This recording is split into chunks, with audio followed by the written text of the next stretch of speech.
document that came before this, which I can send to you. But yeah, so the introduction to it, then he begins to talk a little bit about issues mainly related to aqidah. But again, the main purpose of this is for us to learn some Arabic. But he does talk about. So it's the bab. The main heading is what bab ma tantiqu bihi al-alsinatu wa ta'taqiruhu al-afida min wujubi umur ad-diyana. And so now we're beginning with the paragraph. Actually, no.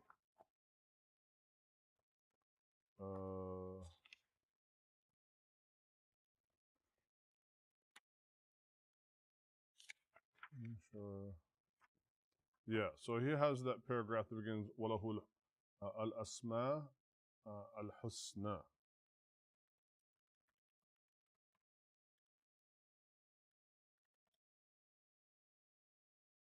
Al-Asma wal-Husna.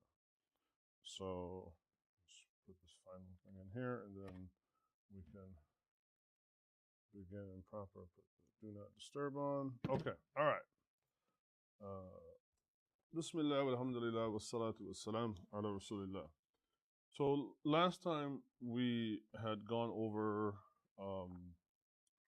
some grammatical things, like I said, but I thought today, to kind of help warm up and get back into it, it would actually be helpful just to read, because, as I've said before, it's one thing to learn all of this abstract grammatical stuff, and then it's another thing to actually be able to articulate it on your own tongue in real time and build up that muscle memory. So going back to again, this is all from the Muqaddimah of the Risala of Ibn Abi Zayd al-Qayrawani rahimahullah, right? So this is all from the introduction to that. So here's a separate chapter or a little subheading, Bab, Ma tantiqu bihi al-alsinatu wa ta'taqiduhu al-af'idatu min wujubi umur ad-diyanati. So Bab, Ma tantiqu. Nataqa. What is the nataqa? Nataqa is a verb. To be natiq. What does it mean to be natiq?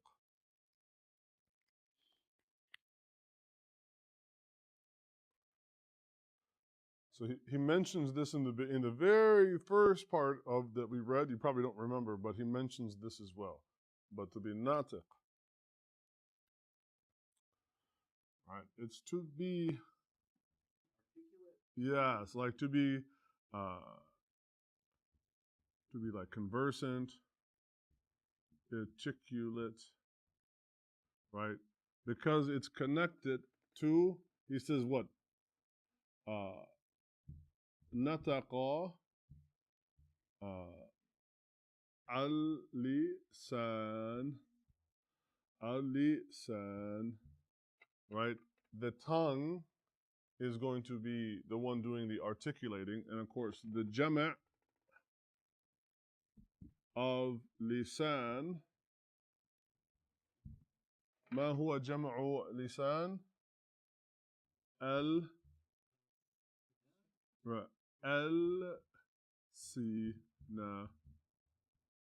right? Al-sina. And so that's why our sentence begins with, it's in the present tense. So the verb is, right, nataqa. We have yantiqu, and yantiqu would be what? Mudhakkar. That would be masculine if a masculine person or something masculine grammatically was doing the articulating, then it would be yantiqu. But in this case, the sentence says tantiqu. Why is it ta? Ta is the alama. It's the sign of what? It is, right, it is muthanna. it is going to be feminine, but why is it feminine? Is it a female talking, or is it something grammatically female that is doing the articulating? Right. Well, is lisan as mufrad, lisan as a singular noun is mudhakkar. But al-sina, this is, we said, we call this what kind of jama'?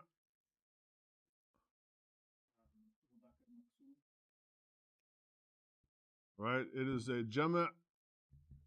Gosh, handwriting is horrible today. Taysīr. Right? So because it's broken, it's a broken plural, meaning that its form is broken up. It just doesn't follow the una, ina, like adding the waw and noon or the ya and noon. Because it's a broken plural, then it's going to be, right, muthanna. It's going to be mu'annath. It's going to be feminine. So that's why tantiqu versus yantiqu. So it says what? Babu ma tantiqu bihi al-alsinatu. Right? So the tongues, this chapter is going to cover babu ma tantiqu bihi. The chapter of what the tongues are articulating. Wa ta'taqiduhu al-af'ida. So you'll notice that he's going to follow like a convention. We have lisan to al-sina.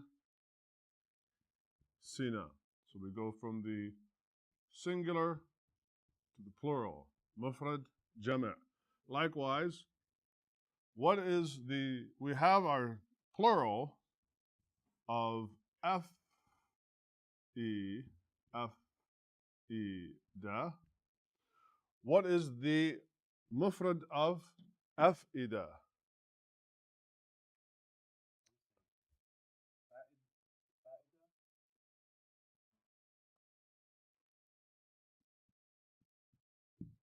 Fu'ad. So Fu'ad, F-E-da. So same thing, that's the singular. So he's going to follow this convention. So you're going to have a broken plural and a verb that goes along with it, and a broken plural and a verb that goes along with it. So the al-sinatu, the hearts are tantiqu. But then in the second part of the phrase, it's what? The af'ida. وَمَا هِيَ أَفْئِدَةٌ ما هي أفئدة. Yes, right? So he's choosing to use another word. So we have qalb and qulub, but we also have fu'ad and af'ida. So he's going to mention here that they are going to ta'taqiduhu. Ta'taqiduhu. Ta'taqiduhu. Again, this ta is because this is a broken plural. So if it were mudhakkar, ya'taqiduhu. But mu'annath ta'taqiduhu. Right. Now, let's break down. This is in the present tense. Yani ya'taqiduhu or ta'taqiduhu. But what does this verb mean? What is it saying that you have to do? So if we remove the first letter of ta, we replace it with our alif. I'taqada. The root is going to be i'taqada. So we get i'taqada ya'taqiduhu. I'taqadat ta'taqidu.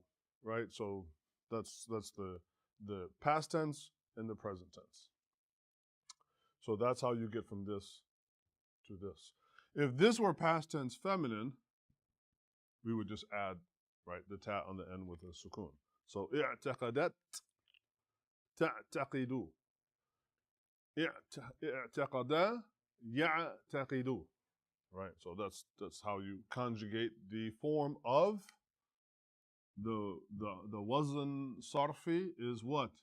If ta la. So that way you know what is the the form, the sarf, the morphological form here is ifta'ala. And if you remember, our roots are always these three letters of fa, ayn, and lam. So that means that the alif and the ta are huruf zaida. These are letters that are added to the form. They are not part of the root.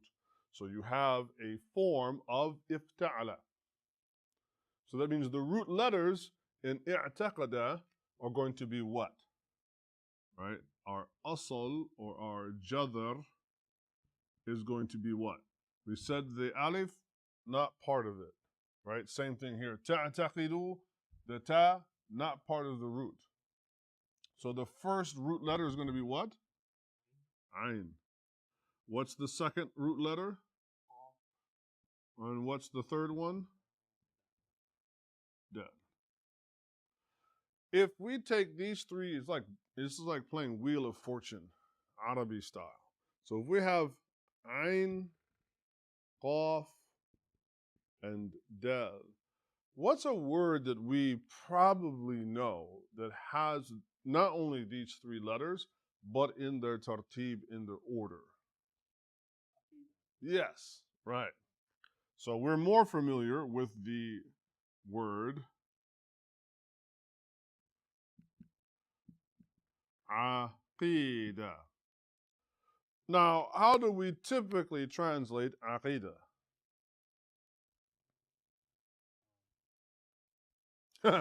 Fight! Round one, fight! Like, how do we typically translate? I mean, just be honest. Like, what is the common English translation for aqidah? Creed. Okay, great. Is that like a really horrible rock band? Right, okay, so creed. What else? Beliefs. Ideologies. That's good, yeah, in a sense. But if we take this root of ayn, qaf, and dal, if we look it up in our standard, I've been trying to win you guys away from the Hansver, right? But let's just, for sake of argument, if we look up the Hansver dictionary and we want to understand the root of this, so let's put in ayn, qaf, dal. What do we get? Anybody familiar with Surah Al-Falaq? قُلْ أعوذ برب الفلق من شر ما خلق ومن شر غاسق إذا وقب ومن شر النفاثات في العقد. What is an uqad? Right. And when you get married, what do you have? Uqad or aqd, right? Right? What is that? When you get married, well, yes, proverbially, but what are you doing though? You're having a contract. You're having a contract. And when you have a contract, what happens to you in a contract? Or what happens to the people in that contract? They exchange terms and agreements. And therefore? They're bound. Bound. Right? So aqada means to bind or to tie a knot. Ironically, makes you kind of wonder in English where we got the idea of tying the knot from. Like when you get married in English, we have a convention to say, oh, they're tying the knot. Knot of what? Oh, the contract, the uqd nikah, as we would say, right? The contract of getting married. So, even in the word aqidah, as I said, round one, fight, right? The Sufis versus the Salafis, the Asharis versus whoever, right? So that's how, unfortunately, today we have come to understand Or if we're a bit more educated, yes, it's creed, beliefs. But going beyond creeds and beliefs, literally, right, and this is the reason why Ibn Abi Zayd talks about aqidah in the beginning of his book, which was, who was this book written for? Like, what kind of person did he say it was written for? Children, young Muslims, right? So he's trying to cement belief in the hearts of young Muslims. So he says here, taqiduhu al-af'ida. What's going to be, what is happening to these hearts? When you profess belief in God, right? When you say, I believe in Allah, that Allah is one, you have now entered into a contract. What does that contract, what is one of the first things that contract, if you believe in Allah, what is one of the first things that you are bound or obligated to do? To worship Allah alone. That to declare that there is no God but Him, that He has no equal, that He has no similitude, This is what you are bound to believe in. What are you also bound not to do? To associate Him with anything, to think that anything in creation resembles Him. In a sense, even that you have now you may not be capable of, but you have an obligation to obey Him, to not disobey Him, and on, right? So this is why these are called aqidah, or the plural. Anybody want to venture a guess at what the,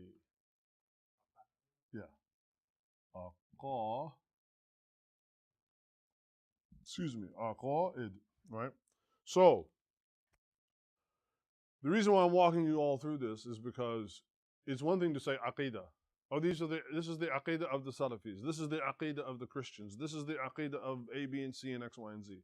What do we mean by aqidah? Because it is not the same as saying creed. It is not the same as saying whatever, right?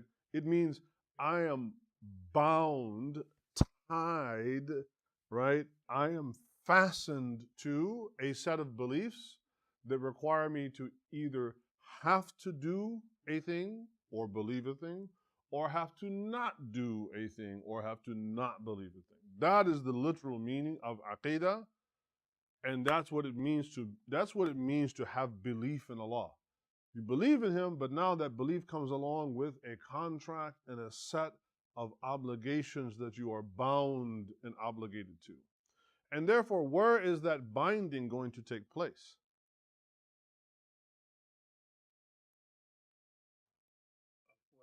Al-Fu'ad, right. It's going to take place in the qalb. It's going to take place in the heart. Right? It's not, as we mentioned yesterday, right? The so-called mind, which is merely an abstract term that people in modernity came up with because they don't want to deal with the heart, and they have relegated the heart to actually being purely mechanical. And it's ironic that in the Quran, the so-called mind or the brain is only referred to through mechanics. That's why Allah Ta'ala only refers to it as ya'qilun. أَفَلَا تَعْقِلُونَ. Will you not ta'qilun? It only refers to the so-called mind in a way that says that what it is a mechanical. And what did we say the primary function of the aql is to do what? It's to restrain. To restrain what? Restrain the heart when it flips. Restrain the emotions when they get out of control. Restrain the passions. But real fiqh, real understanding, real thinking, real decision making, what you're going to believe in, what you're just going to disbelieve in, what you are obligated to do to have a sense of obligation and duty, what you are bound to, where does that reside? In the heart. So it's worth taking a few minutes to kind of unpack this word, because when we say aqidah, right, it is something much greater than this, right? It means that I have obligations that I'm bound to, literally tied to. And therefore, just like when you are bound to something, you're tied to something. That's why it's considered an oath break to disbelieve in Allah. You have broken the most sacred of all oaths to disbelieve in Him. You are an oath breaker, right? You have undone a knot. Okay, so bab ما تنطق به الألسنة وتعتقده الأفئدة من what? What's the next word there? Min what? Min wujub, close. Min wajib, right? Wujub would be different. Min wajib, right? Wajib what? What's the second word? Umur. What's umur? It's the jama' of amr. Amr in Arabic, or umur, for the sake of right now, we're going to break down into two areas. What's the common understanding of an amr? Right, so we can understand first as a command. But what's also an amr?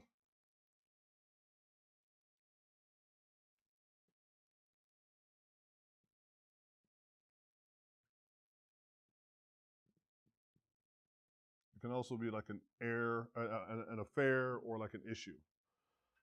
So there's two plurals. There's umur, and then there is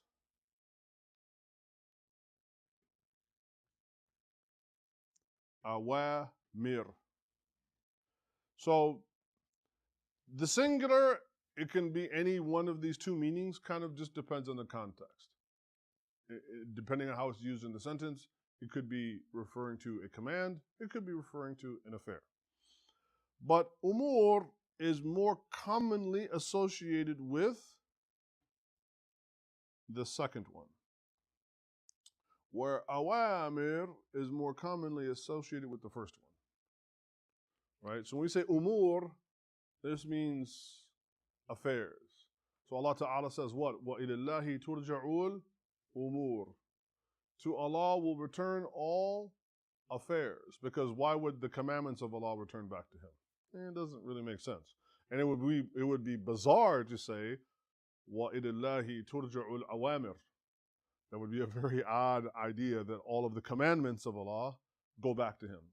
It doesn't make sense, right? So again, in the singular, it just depends on the context. But in the plural, if in the singular what you mean is like your affair, and now you want to say affairs, then we want to use umur. But if you want to talk about amr, as in Allah gives commandments like وَأَقِيمُوا الصَّلَاةَ وَآتُوا الزَّكَاةَ وَارْكَعُوا مَعَ الرَّاكِعِينَ. If you want to talk about these commandments, now we're talking about awamir. And this is an important thing. This is why this is why vocabulary is in my opinion, the most underrated and important aspect of understanding not only, the Arabic language in general, but specifically the Quran, because you need to not just know amr, but you need to know its variant plurals. And this will apply to many words. Lots of words will have variant plurals. You might have a word that in its it has a plural. It has a singular form, and then in its plural, it can have both a sound and a broken plural, and they will have different meanings, different contexts. So, just saying, as you go forward in your learning, as you learn words, check and try to build up. What are are there any common variant plurals for that word? Because that will be important for your vocabulary. Okay, so he says what? Min wajibi umuri. What's the last word?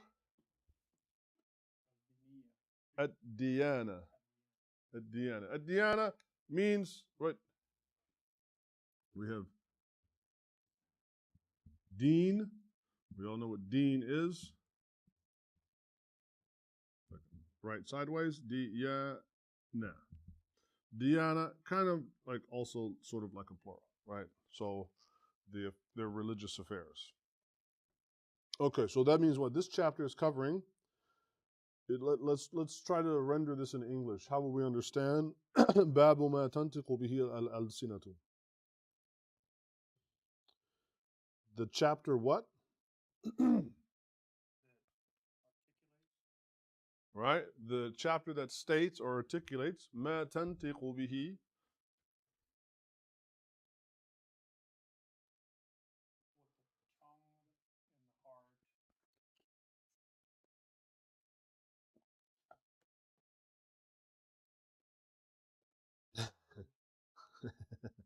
So part of it is, right, we're beginning at the beginning with bab, and then the next word ma, and then the next word tantiqu, and then bihi, and then the next word al-alsina, and on and on. We're going word by word by word, and then we're trying to construct our translation word by word by word in that exact order. And we all probably know by now that in order to render English into Arabic from English or from English into Arabic, you cannot just simply follow the exact order.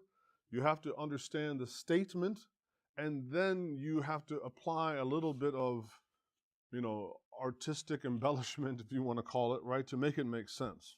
So for instance, this person we understand the individual words, articulate, tongues, beliefs, hearts, obligatory matters of religion. Great. But they render it as the obligatory matters of the deen that the tongue should give expression to and the heart should believe. That sounds pretty good, right? That sounds much better than whatever in the heck we just came up with, right? So that will also be your job, is to, great, understand all the individual words, but don't stop at that. That's the very beginning. It's kind of like if I gave you a bucket of, onions and meat and garlic powder and salt and olive oil. Like, I could give you all the ingredients. It'd be your job to look at that and say, well, what is this? Okay, this is a stew, right? Or this is, whatever. Like, you have to render it into something that is of greater elegance than its mere individual, right, ingredients. Okay, so Ruh, let's go ahead and start with the first paragraph that begins with walahu and begins with muhdatha.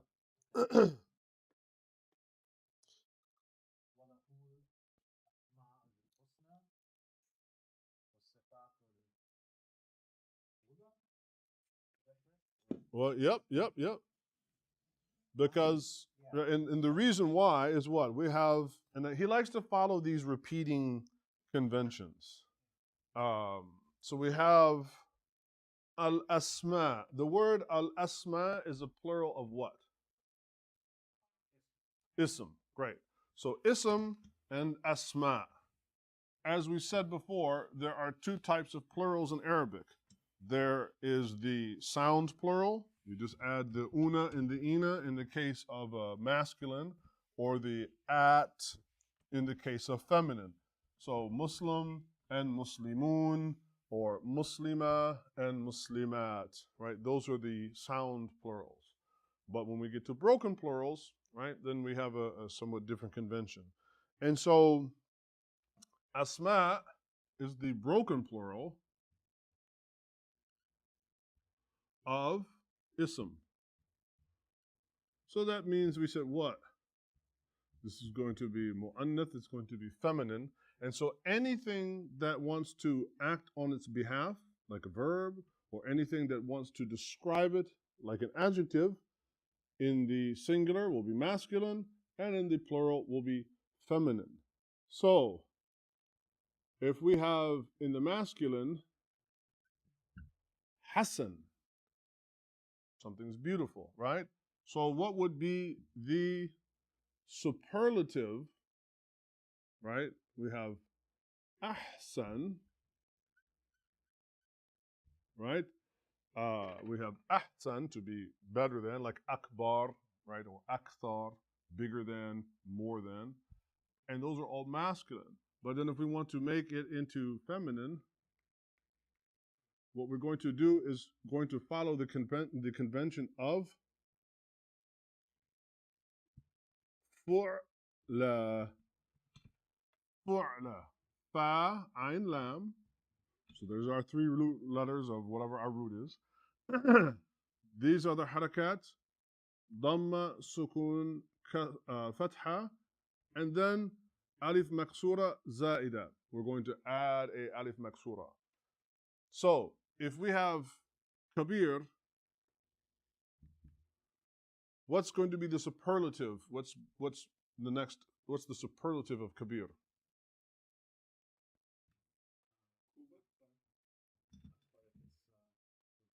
Right, akbar, kabir, and akbar. Great. But what if we want to make it like al-akbar, but now we want to make it feminine?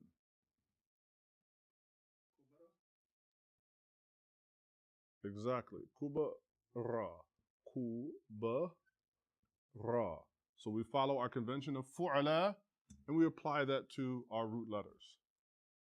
So if we want to say something is the most plentiful but feminine, we have kathir, akthar, kuthara. If we have majid, what would be the superlative? And then what would be the feminine? Mujda.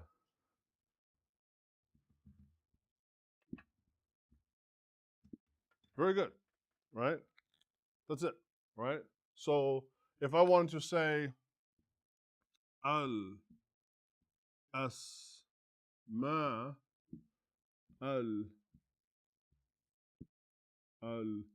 mujda, the most majestic names, right? That would be grammatically correct, right? We're accustomed to saying, because Allah Ta'ala mentioned himself in Surah Al-Hashr, he mentioned وَلَهُ الْأَسْمَاءُ الْحُسْنَى. So the conventional form of Hasan, Ahsan, Husna, Husna, the reason why Husna is you will most commonly see about Allah's names being Husna is because of Allah mentioning himself about his names in Surah Al-Hashr. So there's a kind of precedent for that, and that's why you will most commonly seen it being referred to Al-Asma Al-Husna. But I'm just saying, for the sake of learning grammar, you could take any adjective, Majid, Kareem. Kareem, what's the superlative of Kareem? Akram. And then what would be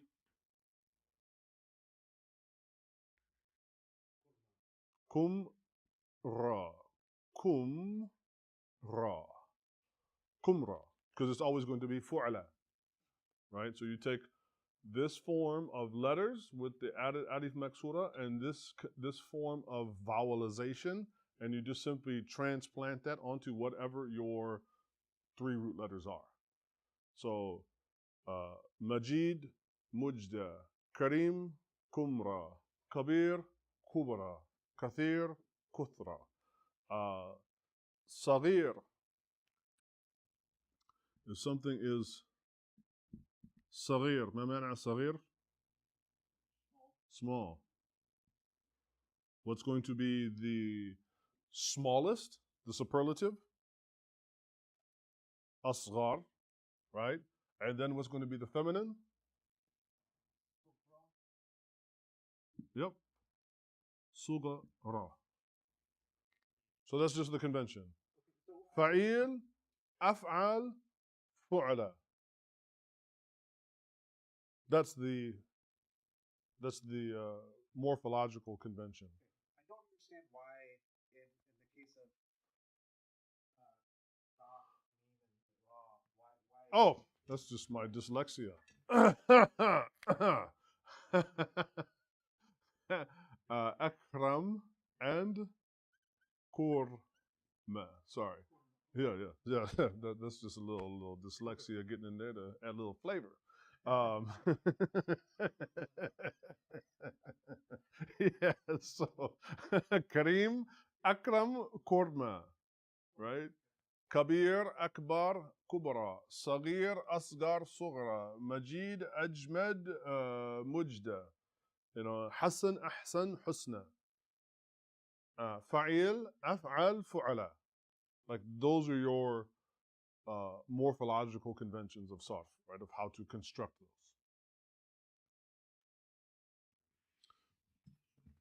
Okay. So going back, right, he says about Allah Ta'ala, he says what? وَلَهُ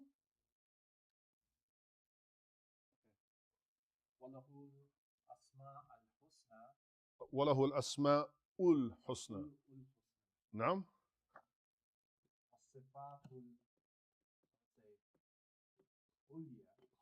Yes. Right, because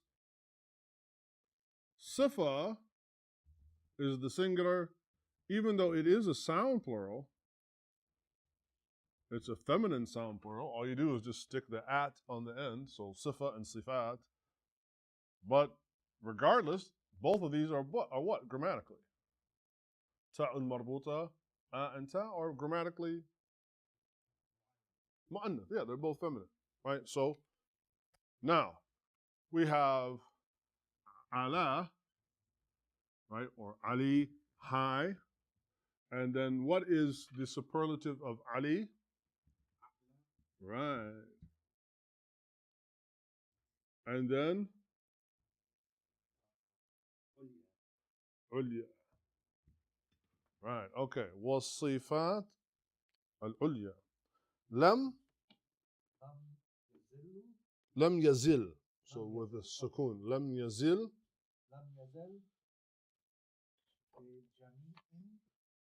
Well, it would be jami'an if it were by itself, but if it's a mudaf, right?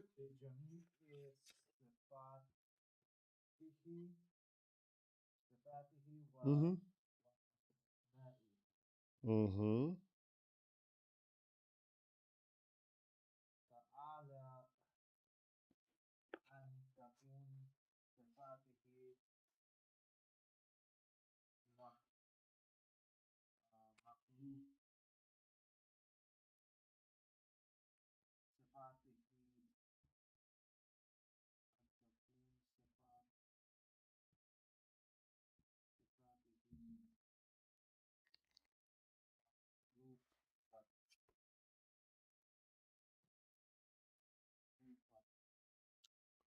مخلوقة, right? So, right. تعالى أن تكون صفاته مخلوقة. So, ta'ala, what is ta'ala? What kind of word? We have 3 words in Arabic. Ism, fi'l, harf. Ta'ala here is what kind of a word?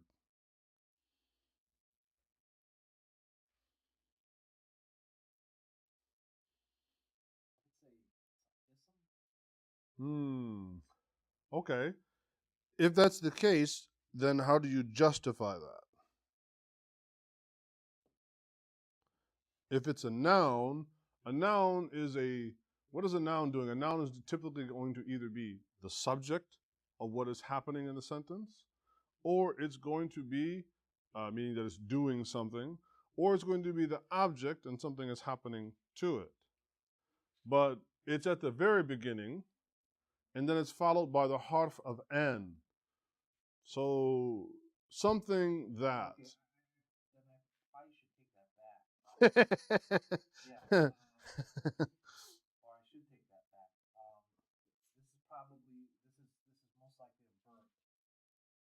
a verb. Right. Very good. It is indeed a verb.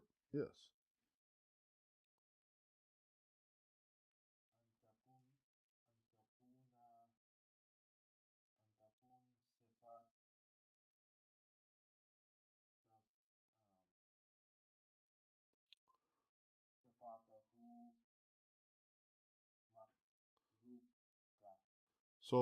So ta'ala means to be exalted. Who's exalted? Allah. So it's talking about Allah, but it doesn't mention him directly. He's referred to, right? So ta'ala, parentheses, Allah. En takuna sifatuhu what? Makhluqatan. So the reason why we have our verb kana that we can conjugate as either yakunu or takunu, just like ta'qiduhu, taqiduhu, right? Depending on whether the thing is masculine or feminine, right? So that it's takun, that ta indicates what? Something feminine. What's feminine in the sentence? Obviously, it's not Allah, because referring to Allah by ta'ala, the verb is masculine. But what is feminine in this sentence? Right. And so therefore, ta'ala, أن تكون صفاته مخلوقة. So the صفاته, his attributes, is going to be the fa'il of kana, but conjugated for the feminine.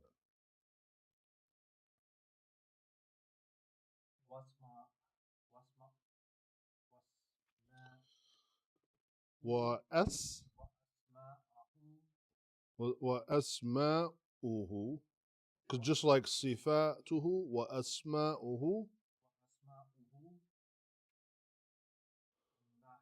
محدثة, محدثة. So it was مخلوقة محدثة. Right. So the verb ta'ala is ta'alin, right? So it is again, it's a verb, right? It is referring to Allah Ta'ala. So وله الأسماء الحسنى. ما معنى هذا بالإنجليزية؟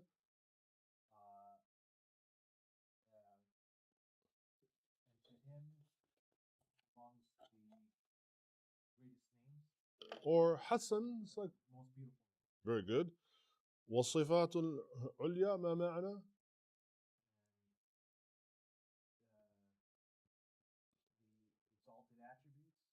Exactly. Yeah, exalted, sublime attributes. Yeah, yeah. لم يزيل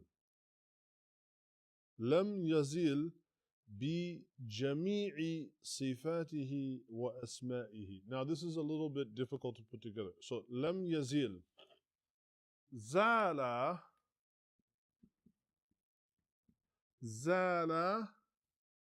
means to kind of exist. But if we put ما زال means to still be doing something, or it hasn't stopped.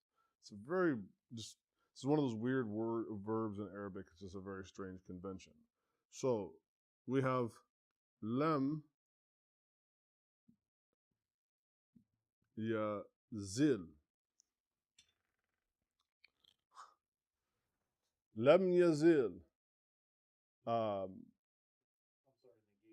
It's a yeah. So Allah did not stop, or Allah has always had. Allah did not ever stop having, or Allah has always had. What is it that He's never stopped having or always had? Bi jami'i sifatihi. He has always had all of His names, meaning that Allah's al-Asma' al-Husna, Allah, al-Kareem, al-Hakim, al-Hayy, al-Qayyum, and on. These are names that Allah Ta'ala has always had, has never stopped ever having, and He's had them all at the same time. They were never an accretion. He did not gain them as time went on. They were not added at some later point. So He's always had all of His names and all of His attributes. Right? ولم يزل بجميع صفاته وأسمائه. تعالى أن تكون صفاته مخلوقة. He is exalted above any of His attributes having ever been created. تعالى يعني تعالى Allah. Allah Ta'ala has always been above أن تكون صفاته مخلوقة. None of Allah's attributes, Al-Hakim, Al-Aziz, Al-Jabbar, Al-Qahhar, none of these names were ever invented by anybody else. They were never created by anybody else. So he's always had all of them, always, and never as an accretion or an addition or built up. And he is above anyone creating names for him or any of his names or attributes being created. وَأَسْمَاؤُهُ مُحْدَثَةً. Nor is, and Allah Ta'ala is also above any of his names being muhdatha. What is a muhdatha? Have you heard of the hadith? كل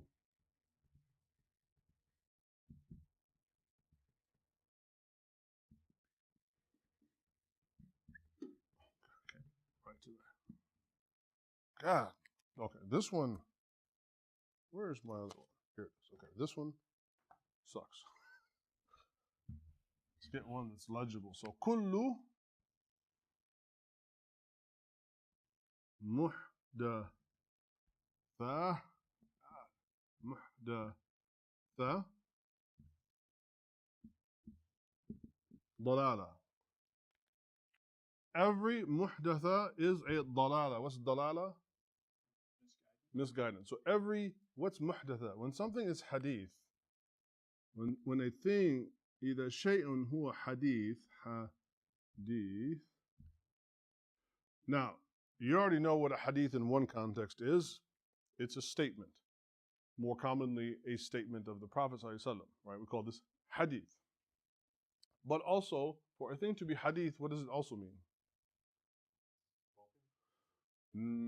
Well, sure, but you'll see how you get to that. So, hadith, بمعنى كذلك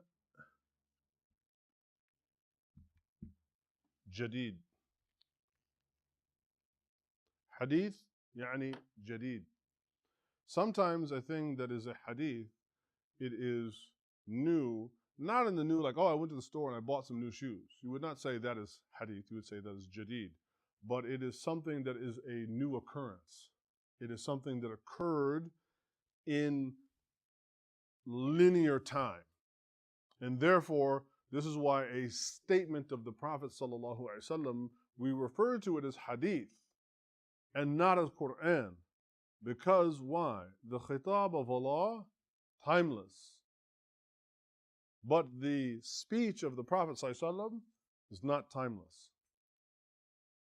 Because nothing is like Allah, including Allah's speech. So therefore, right, and this is like, I don't want to go off into some like al-kalam, right, rabbit hole, but this is the idea of something hadith is modern. It is something that has occurred in temporal space and time. Even you would say, well, wow, the Prophet ﷺ lived over 1400 years ago. This is still something like new-ish, modernish. In the grand cosmological scheme of things, yes. Anything that comes into occurrence or anything that is introduced is considered hadith. It's considered normal. That's why the Prophet ﷺ said, when it comes to Islam, anyone that introduces a muhdatha into the religion, فَهُوَ رَدْ, he is rejected. And therefore, كُلُّ مُحْدَثَةٍ ضَلَالَةٍ. Anybody that would try to introduce something new into Islam, it would be a muhdatha and it would be a misguidance. Why? Because al-yawm akmaltu lakum dinakum. Today I have completed for you religion. Islam is over, none can add to it. Interpretation is separate, but you cannot add to Islam. You can't say, you know what? I really feel like we should have a 6th prayer for the day, or there should be a 8th pillar of Iman, or what. You cannot come and add this. This would be considered muhdatha. So he's saying about Allah's asma that they are not muhdatha. They've not been invented in the temporal space.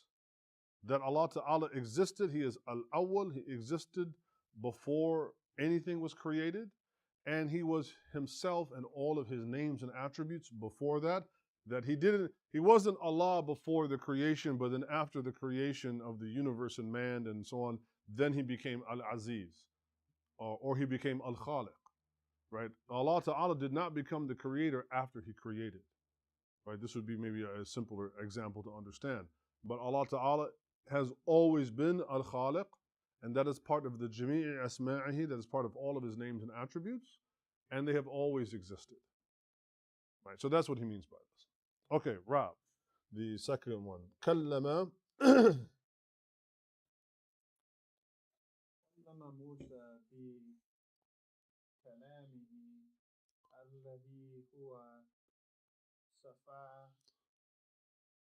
صفة, right? But we're going to look at, I'm going to give you a hint. This is going to be a mudaf and mudaf ilay. So huwa, صفة, well, there's no harf jar. There's no, it's just huwa is just him, right? So there's nothing affecting the sifa, so it's going to be sifa is going to be the subject. Sifatu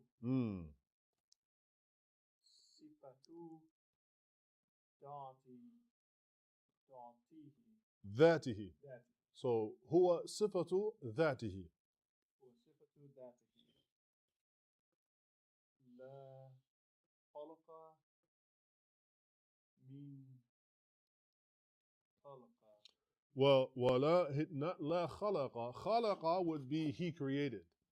But in this case, and this is good, this is a good example because it's like, well, how do you know when it's a verb and how do you know when it's a noun, right? So if you just take the jadar or the root, kha, lam, and qaf, if we want this to be fi'l, right? If we want this to be a fi'l, how would we vowelize this in the simplest way? Right, so we could, the simplest way, khalaqa, tamam. But what if we wanted to vowelize this same jadar, the same root? What if we wanted to vowelize it as an ism, as a noun?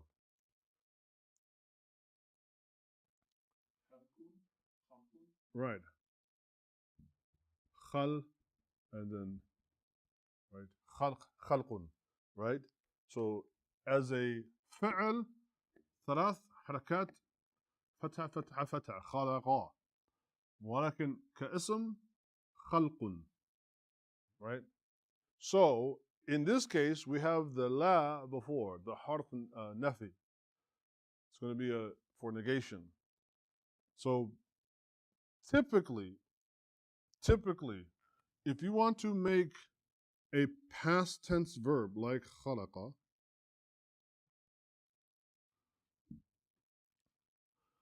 if you wanted to put a negation on this, then you're going to not use the harf of la, but you would use another harf.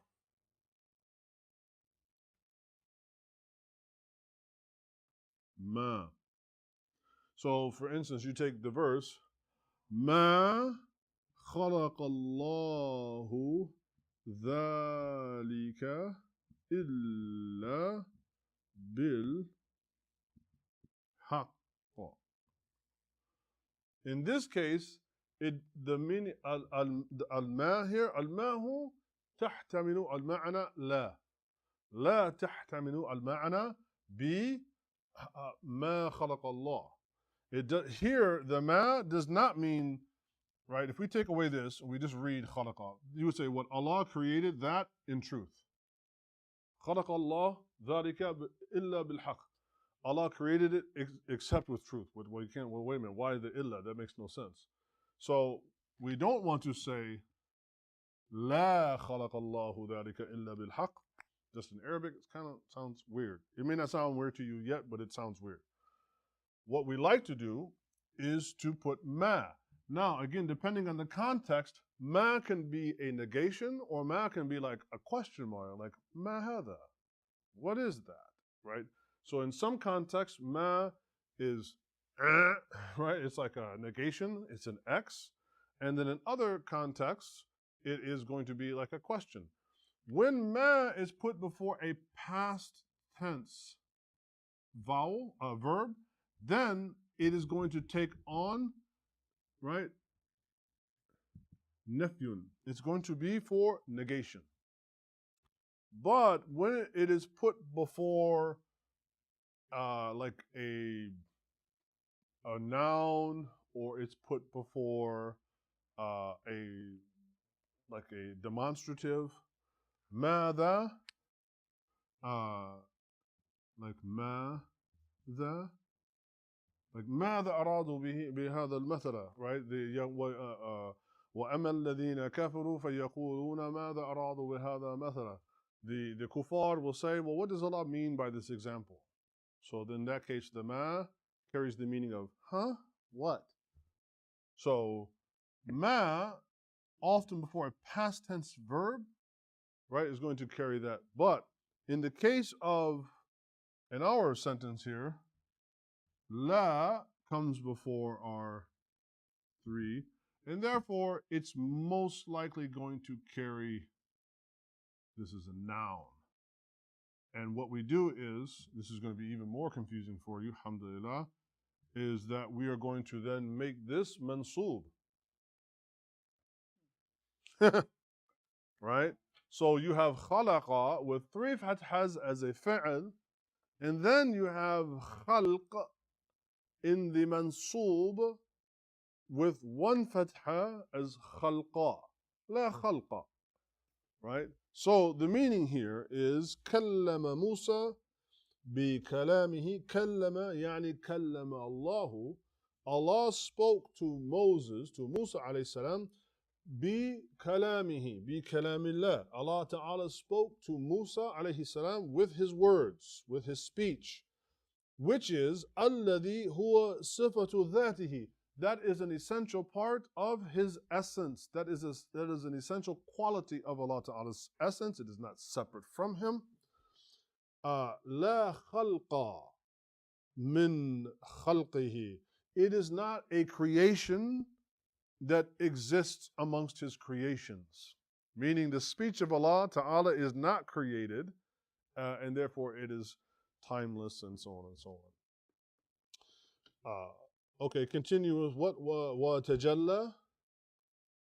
وتجلى للجبال فصار سقى من جلاله. Right. So, وَتَجَلَّى. Tajalla means what? Tajalla, right? So tajalla is built on tafa'ala. And so we have a jadr of jim, lam, and lam. Jalala. But on the second one we have jalla. Then we have ta. Writing sideways in Arabic is very hard. Ta jalla. Or actually, I should really say that we have what? Jalla and then tajalla. Tajalla. So jalla and tajalla. Jalla means like to manifest, right? Means like, to something for something to appear. Tajalla means like for something to appear. So what? Tajalla lil jabal. So Allah Ta'ala appeared to Musa alayhi salam on the mountain, and he's referring to, of course, the burning bush. Right? And Allah, right? I am Allah. And he says what? فَصَارَ دَكًّا مِنْ جَلَالِهِ. And the bush itself was completely obliterated due to Allah's majesty of manifesting himself on the mountain through the bush. So كلم موسى بكلامه الذي هو صفات ذاته لا خلق من خلقه وتجلى للجبل فصار دكا من جلاله. Dakkan, وجاء, Allah Ta'ala talks about on the day of judgment, وَدُكِتِ الْأَرْضُ دَكًّا دَكًّا, that the earth will be struck so hard it'll be disintegrated, essentially, be rendered, null and void. دَكًّا دَكًّا, دَكًّا. So with a shadda over the kaf. دَكًّا. فَصَارَ دَكًّا. It became, or it, so sara means to become.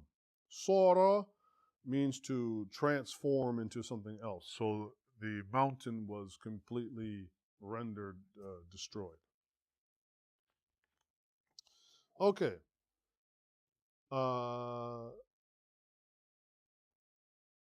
Then we get to this. I think this was actually. Is this my?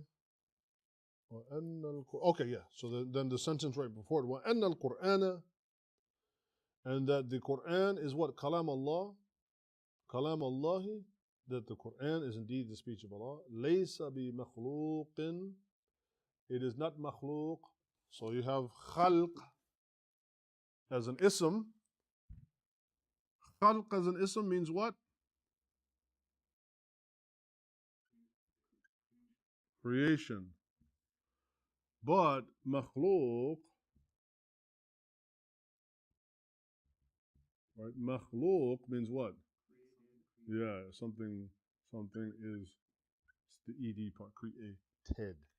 So Allah Ta'ala, he's saying about Allah Ta'ala, says, وَأَنَّ الْقُرْآنَ, that the Quran is what? Kalamullahi, it is the speech of Allah. Laysa al-Quran bimakhluqin.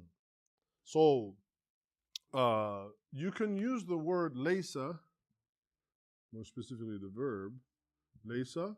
Laysa can be used by itself, but it can also be used with a harf, such as bi or ka, to negate. So laysa ka mithlihi shay. Right? Allah, the ka being one of the huruf jar. So he says what? وَأَنَّ الْقُرْآنَ كَلَامُ اللَّهِ لَيْسَ بِمَخْلُوقٍ فَيُبَيِّنُ. Right? He says what? That it is not created, and therefore it must therefore not something created. And if it were created, فَيُبَيِّنُ, meaning that it must die out. If it were created, it would die. Everything that is created dies. And that would include, things like speech. So it's not only human beings that eventually fade away, or rather that die, but everything in creation will eventually be destroyed in some way or another. And so if the speech of Allah was also makhluq, then at some point it would fade and it would die. But it says no, that's not the case. وَلَا صِفَاتَ لِمَخْلُوقٍ. Right? وَلَا صِفَاتَ لِمَخْلُوقٍ. Nor the attribute of something created, which therefore comes to an end. فَيَنْفِدُ. Like if Allah Ta'ala's speech were created, then it would be necessitated that the speech of Allah itself would come to an end. And so this is, in terms of aqidah, things we are bound and obligated to believe. We have to believe what? Allah as-samad, huwa al-akhir, huwa hay wa la yamut. Allah Ta'ala is living and does not die, and therefore those things that are part of his, those things that are of his asma or his sifat, likewise they are co-eternal, they do not die. All right, ruh wal imanu.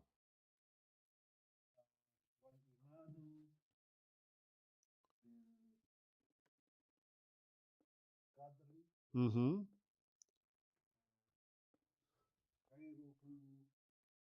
Well, not khayruhu. So he's now talking about qadr, right? Al-iman and qadr. So now he's going to say, okay, we're dealing with the aqa'id, right? What are we bound to believe in? So one thing that he mentions is now al-iman. But we have to have iman in what? Al-iman bi al-qadr. We have to believe in qadr. So notice what is governing the word al-qadr is this harf jar of ba. So what's the haraka and the ra? Right. So after the, well, there's no comma in Arabic really, but after the pause, what he says, khair and shar. What is khair and what is shar? What is the meaning of khair and shar? Good and bad, good and evil, right? So the khair of what? And the shar of what? And qadr is what? Maqsura. Therefore, these are going to also be. So it's going to be al-imanu bil qadri. Not wa, but just khayrihi. Wa. Good. And then kama.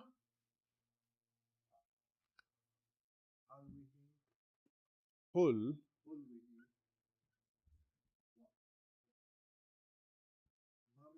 Mur. Wa murrihi. Right. What is hulwi? When something is hulwa. Yeah, like halawiyat. So think kunafa. We're going to put a little note there. Think kunafa. Wa mur. What is mur? Yes, like think laymoon. Right? So we have to believe in the qadr of Allah, of which some of it will be khayr, some of it will be shar, some of it will be hil, some of it will be hul, some of it will be mur. And then he continues by saying what? وَكُلُّ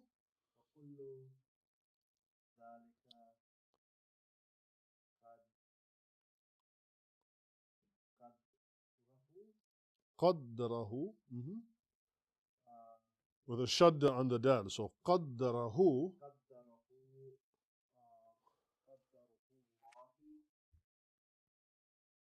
right. قدره Allah. In this sentence, the قدره, the who in قدره, what is the who?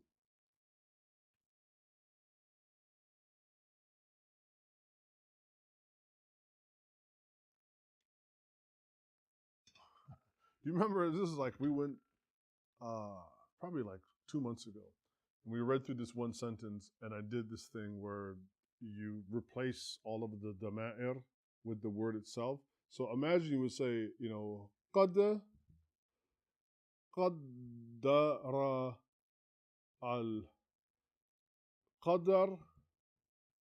الله. قدر القدر الله.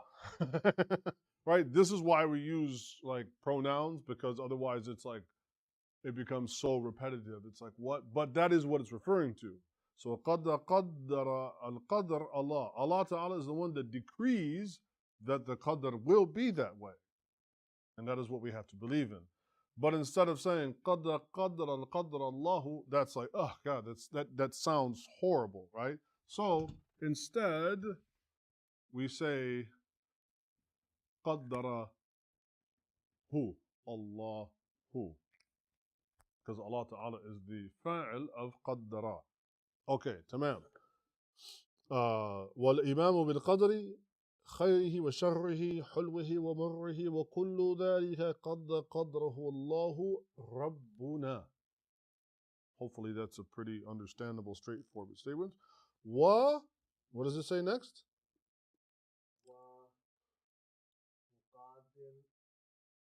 Yeah, ومقادير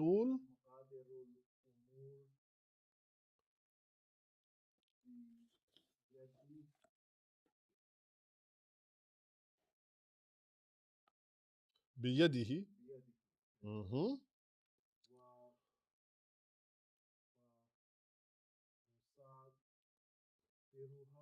ومصدرها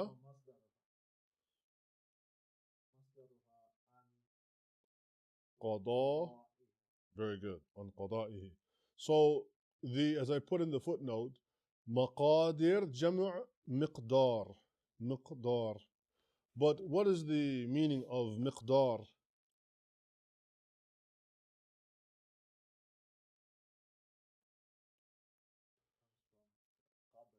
Right. To determine, right? To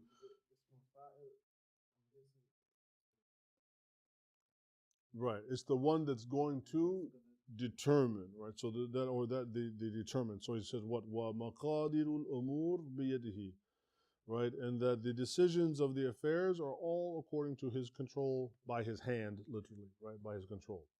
Wa masdaruha, right? An qada'ihi.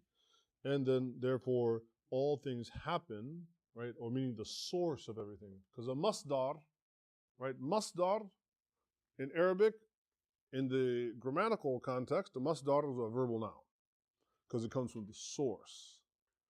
But in a non-grammatical context, a masdar refers to the source of a thing. This is why also you refer to it as a resource, like masadir are like resources. Masadir at-tabi'iyyah, natural resources, right? So he's saying that what? The very essence of how things happen are all by his, right? By his what? An qada'ihi, by his decree. Then he says, alima alima kulla shay, because the kullu is the object of his knowing. Alima kulla shay'in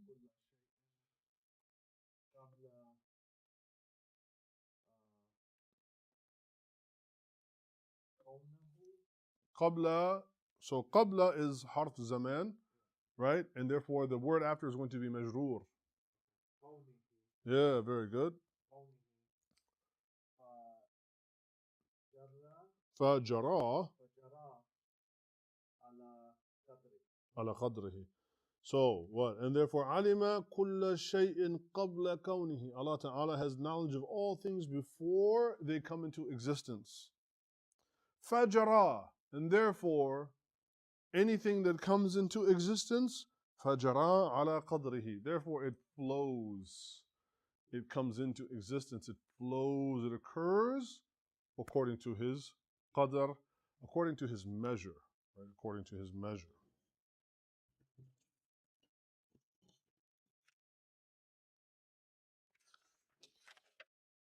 Okay, Rob.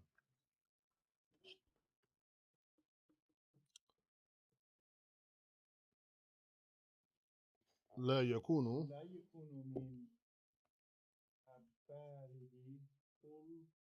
قول ولا عمل. عمل So قول عمل ولا عمل وعمل إلى وقد قضاه سبق. سبق is a verb, right? وسبق علمه به. Right. So there is nothing that any of the ibad or the worshippers or the servants of Allah say or do which has not been decreed and that Allah does not have knowledge of it. And then he quotes the verse from Surah Al-Mulk. Bismillah ar-Rahman ar-Rahim. أَلَا يَعْلَمُ مَنْ خَلَقَ وَهُوَ اللَّطِيفُ الْخَبِيرُ. Then he says, يُضُلُّ مَنْ يَشَاءُ فَيَخْذُرُهُ بِعَدْلِهِ. Allah Ta'ala misguides whomever He so decrees, whomever He so chooses. فَيَخْذُرُهُ بِعَدْلِهِ. And then He leaves, He abandons that person according to His justice. According to His justice, His sense of justice. وَيَهْدِي مَنْ يَشَاءُ. And Allah Ta'ala guides whomever He wants. فَيُوَفِّقُهُ. So there's a shadda on the fa. يوفق. وفق يوفق. وفق يوفق.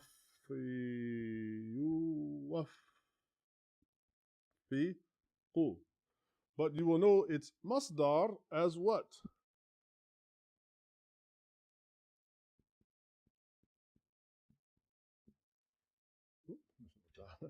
Tawfiq. You probably have heard this word, tawfiq. ما معنى توفيق؟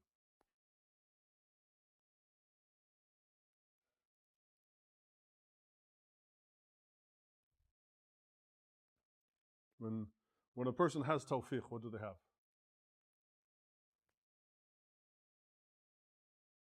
Success, right? Success.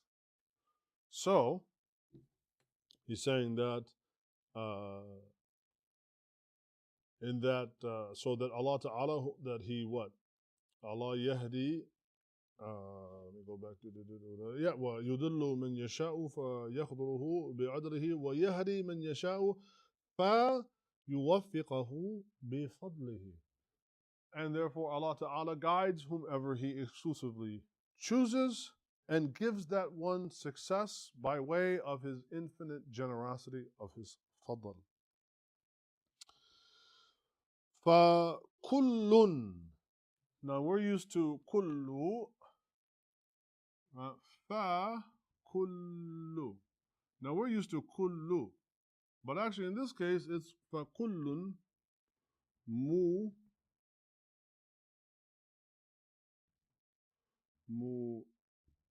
my dots under there. Muyassar, not muyassir, muyassar.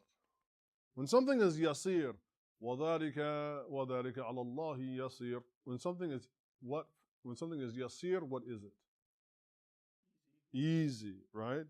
So, yasara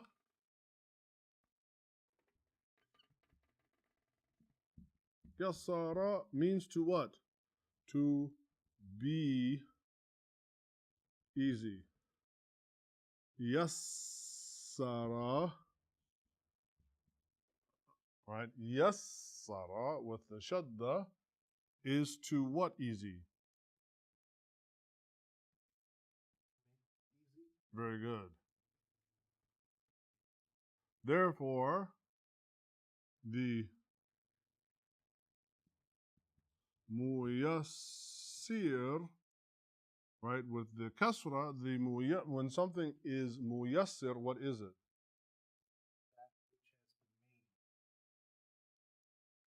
Well, no. That which makes other things easy, right? Very good. Now, the word we have is what you just said, right? So muyassar.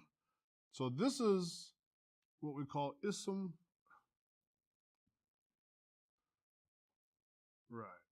Ism maf'ul. So it's the one that the action's already been completed on. So when you have received the ease or the facilitation, anta muyassar. But if you helped him with something to make things easy, anta al-muyassir fahuwa al-muyassar. Does that make sense? Right? So just that one little change of the vowel from a kasra to a fatha. So somebody that facilitates things for others, fahuwa muyassir. The one that receives the facilitation, fahuwa al-muyassar. He is muyassar. So he's saying that fakullun, everything in creation, everyone in creation, muyassarun, bi taysīrihi.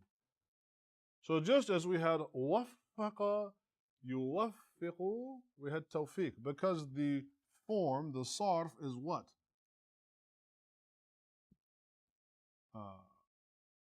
We have fa'ala, yufa'ilu, yufa'ilu, and we have taf'il,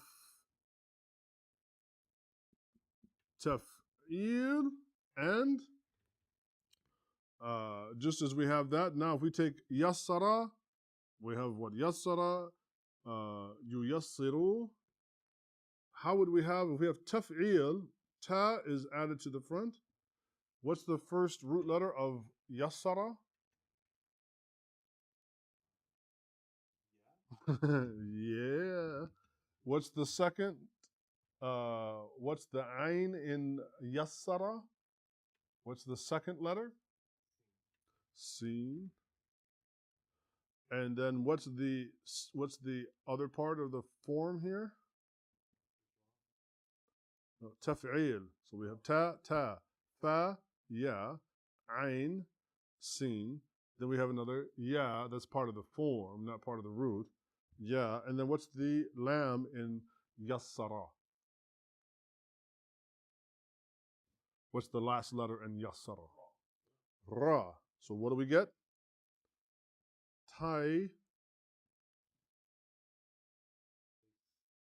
Taysīr. So tawfiq, taysīr.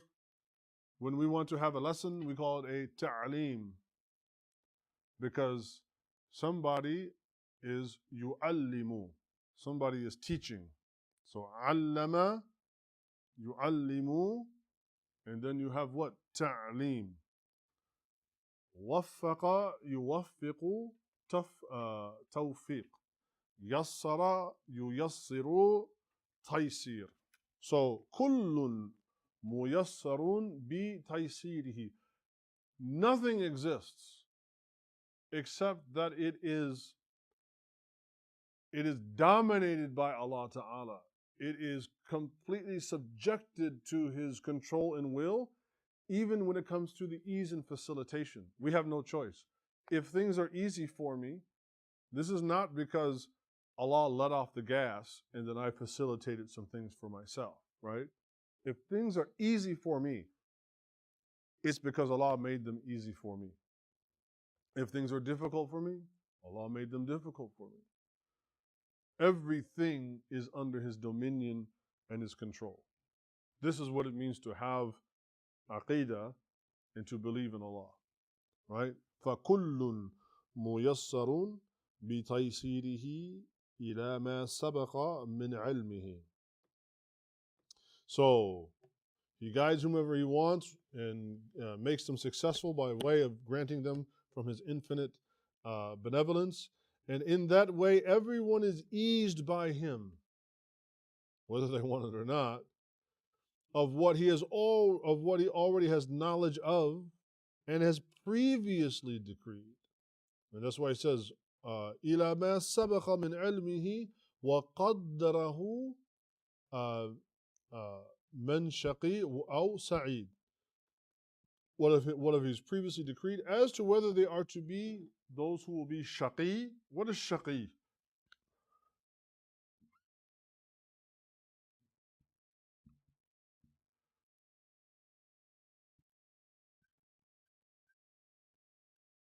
Les Miserables. Miserable. Or Sa'id. Yes.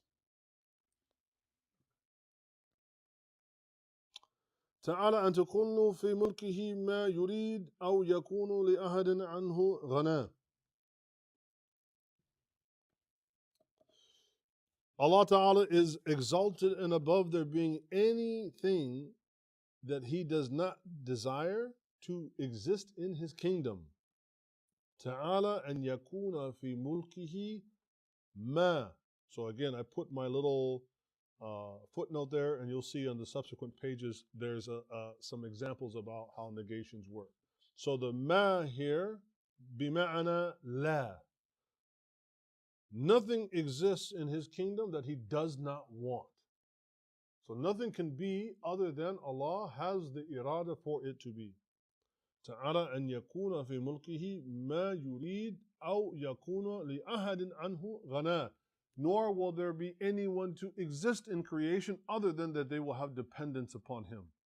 Allah creates, this gives the great lie to the notion of the rugged individual. There are no rugged individuals on a theological scale, right? On the ultimate scale of aqa'id, on aqidah, everything is completely dependent on Allah. Allah does not create anything that does not have dependence upon Him. And that's what ghana, like we say, oh, huwa ghani, he's rich.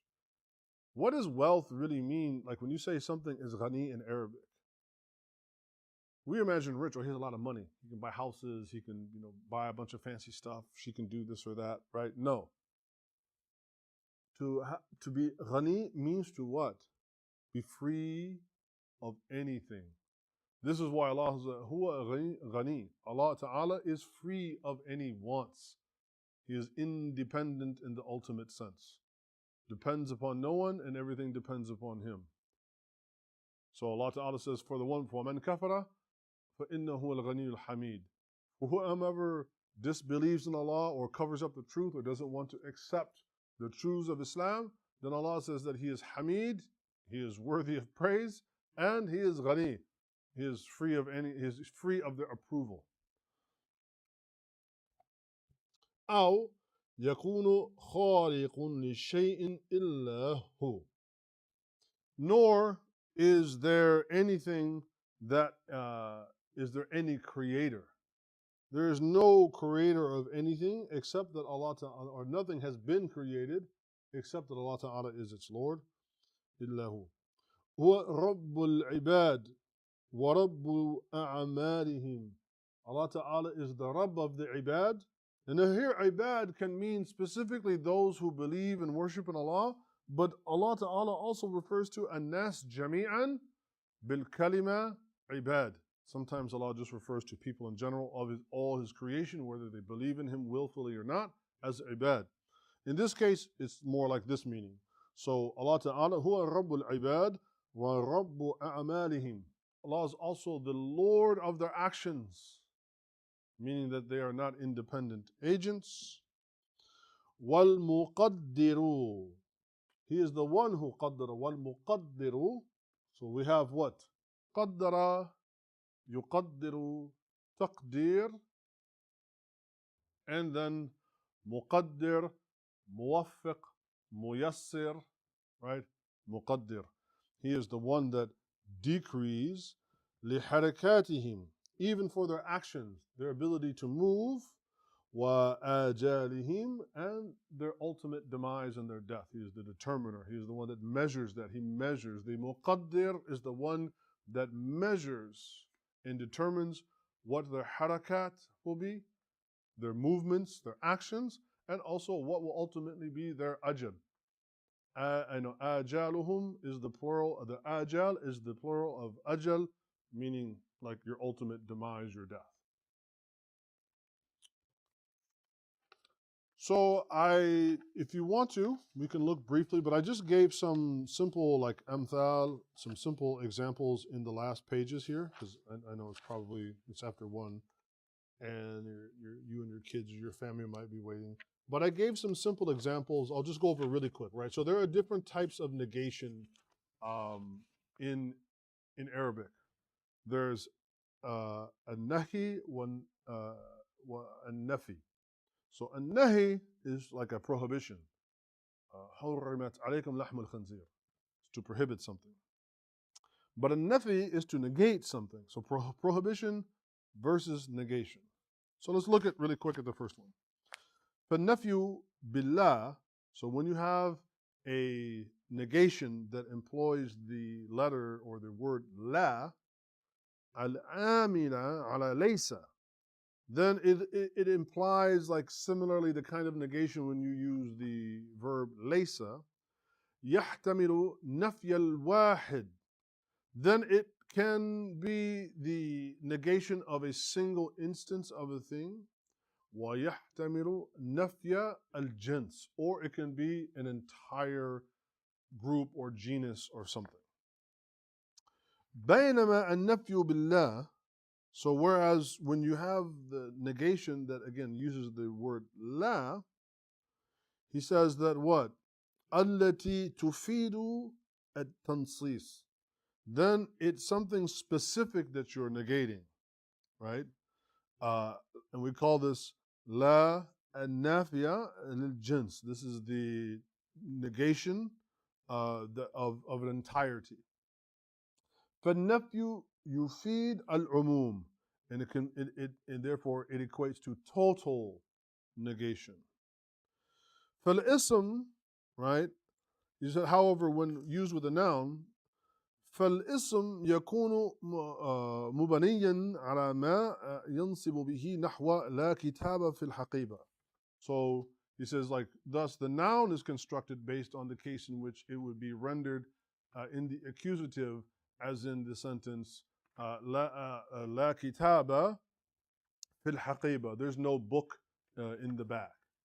But he says, for instance, لا يصح أن يقال, but it is not correct to say in Arabic, لا كتاب في الحقيبة بل كتابان.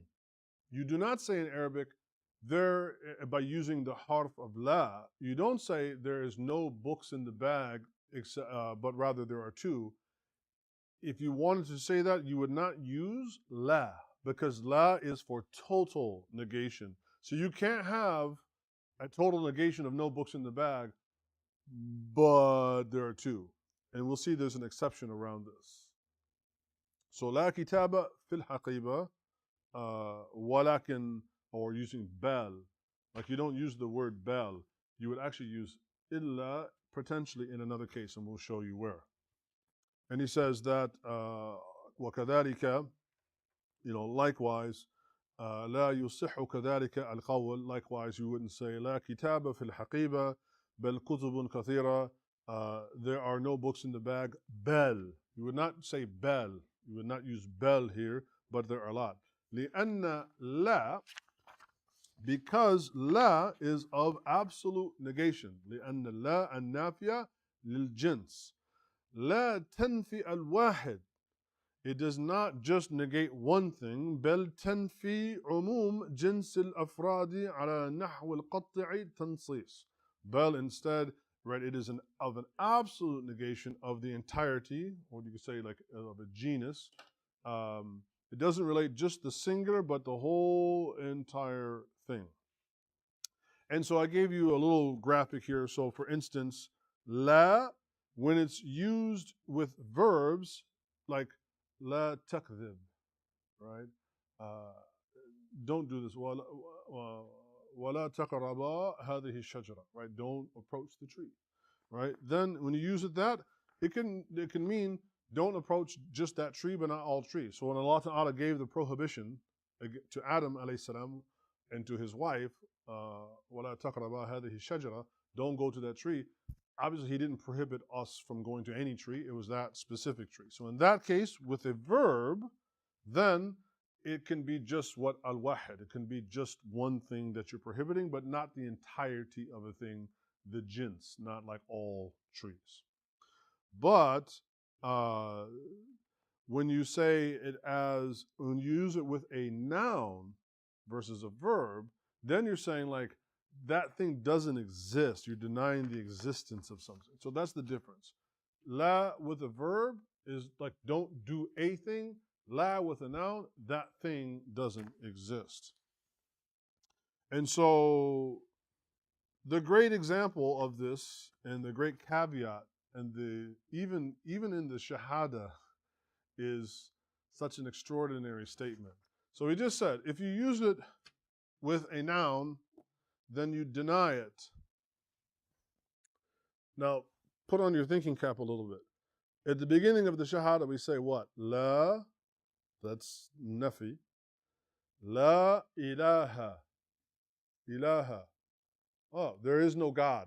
That sounds like atheism, like ilhad. Sounds like atheism. Illah. This is not bal. Allah does not make a rebuttal in this way, but it says illah. So you still maintain the truth of the statement and the integrity of it through the end. And so this is sahih. This is sound nahwiyatan, sarfiyatan, ma'nawiyatan.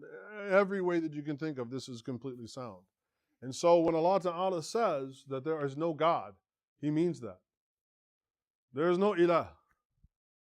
Right? There is no ilah illallah. And that's why Allah does not say, La ilaha illa ilahukum. there is no God except for your God, then that would be inconsistent. But Allah Ta'ala says, La ilaha illallah.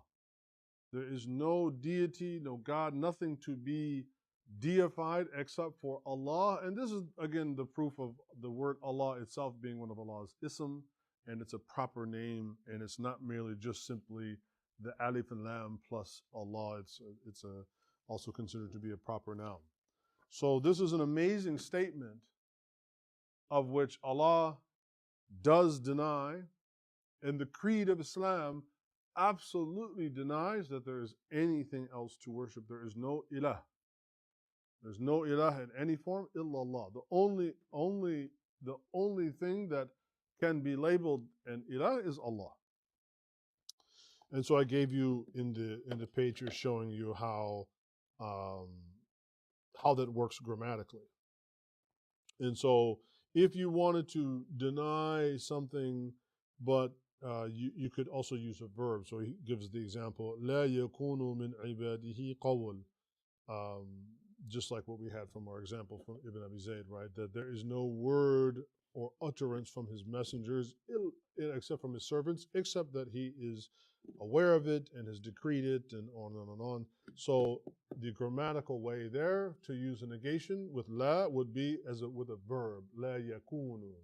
La yakunu. And so you have the la and nafiya lil jins, right? That's the la of absolute negation. And then there's also the la of just nafiya, the simple. And then you have the la of nahiya, right? The la of prohibition. So I gave you on the very last page like 5 little sentences, la takdhib. And you'll notice a pattern roughly that these are all majazun, right? These are all going to be, in English we call it the jussive. Typically when a word is majazun, the last letter typically will have a sukun, but there are some exceptions for this. But in your standard sound 3-letter root words, it will take a sukun. So kadhaba, kadhaba means to lie. So la takdhib, don't lie, right? Where the ba on kadhaba takes the sukun. La ta'kul kathiran, right? Akala is the verb to eat. The lam on the end takes the sukun. La ta'kul, don't eat what? Kathiran, don't eat a lot. Now, in this case, normally you could say la tatruk, don't abandon, don't leave. But since we're saying the salah, as-salah, then because we have to make a wasla, so in this case, we have to make a connection between a word that would normally end in a sukun and a word that begins with alif and lam, and the alif and lam does not have, that alif and the alif and lam does not have a hamza. So we have to make what's called a wasla, we have to connect it, and we do that with a kasra.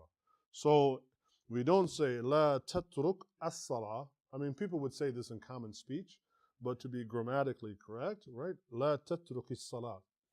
La tatruk as-salah, right? You make the wasla. And you will see in the Quran, like this way in tajweed, like you will learn these words. La tansa dhikrullah.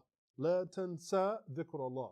Now, the reason why there's a fatha on the seen in tansa is because what the root is nun, seen, and ya, or nun, seen, and alif maksura. So the ya on the end of nasa, which means to forget, becomes mahdhuf. It becomes truncated, it becomes removed, and instead we replace it with a fatha. So lan tansa nasibaka min ad-dunya, as Allah Ta'ala says, don't forget your portion of this life, or la tansa dhikr Allah, don't forget the remembrance of Allah. And then same thing, to walk is masha, right? So mashya is walking, masha is the verb. So same thing, that ya on the end of masha is mahdhuf, we cut it off. And so when we say don't walk, la tamshi ma'al fasiqin, right? Don't associate, don't walk with, don't hang around with what? Bad people. And so although I gave you a few examples of those in there that you can, inshallah, read from, likewise from the nahiya. Like when you want to just simply negate versus deny the total existence of something, you could say what la a'rifu al-jawab. I don't know the answer. I'm not denying the existence that there is a correct answer or that there is an answer at all. I'm just saying I don't know it. So what I'm doing is, as I am negating, right, that I don't know what the answer is. So لا أعرف الجواب. لا يذهب الطالب مبكرا. The student does not go early. مبكرا إلى المدرسة. He doesn't go early to the school. لا تجلسوا في هذا المكان. Or I should say لا يجلسوا. That's a typo. لا يجلسوا في هذا المكان. He doesn't sit in that spot. If I wanted to say you don't sit in that spot, لا تجلس في هذا المكان. That would be the command. Don't do it. لا نفهم هذه المسألة. We don't understand what the issue is. ولا تقرأ البنت الكتاب. لا تقرأ البنت الكتاب. The girl does not read the book. So those are things that just are simply denying that actions are happening, but they're not denying them in a way that is a totality. So that's some of the differences in how negation is used in the Arabic language and some common instances in the Quran. And then like the last one, the one that's the total negation, la anafiyat al-jins, he says, la rajula fil bayt. There is no man in the house at all, right? Now, it can be by total negation, it doesn't mean that there never will be anybody in that house. But by saying la rajula fil bayt, is you're saying right now at this instance, there's absolutely nobody in that house. La taliba fi saf. There's no student in the classroom. La kitaba ala tabila. There is no book on the table. La ma'a fil ina. There's no water in the jar or the vessel, right? La amala fil kadhab. There's no hope in lying. La amala. And you'll notice that in this case, the thing that is being denied is mufrad and it is mansub, right? It is singular and it takes one fatha at the end. So those will give you some examples to understand roughly how negation works. And then we'll pick up on the next page, inshallah, next week. Any questions about anything? Good to go? Alhamdulillah. All right. Well, salawatullahi ta'ala an-nabi al-kareem wa ala alihi wa ashabihi ajma'in. Allahumma la ilma lana illa ma 'allamtana innaka antal alim al-hakim. Allahumma zidna ilman واجعلنا من الصالحين والسلام والصلاة على النبي الكريم وعلى آله وصحبه أجمعين والحمد لله رب العالمين.